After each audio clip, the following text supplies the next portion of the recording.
मीठ खा चाहे कोनो तरकारी, बाटे गारंटी कुछो ना बिगाड़ी। हो तीत मीठ खा चाहे कोनो तरकारी, बाटे गारंटी कुछो ना बिगाड़ी।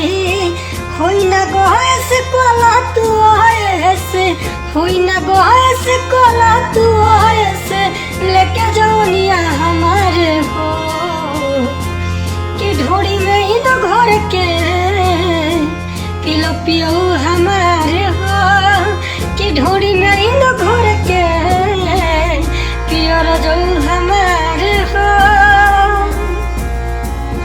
लेला तू मजा सुनो मोरा जा, गरम गुलगुला बटे ताजा ताजा। हो लेला तू मजा सुनो मोर राजा, गरम गुलगुला बटे ताजा ताजा। मन मोर कहनवा सुन मोर सजनवा, मन मोर कहनवा सुन सजनवा, हानि ना होई तोहारे हो कि ढोड़ी में ही तो घर के पिलो रजऊ हमारे हो, कि ढोड़ी में ही तो घर के पियो रजऊ हमारे।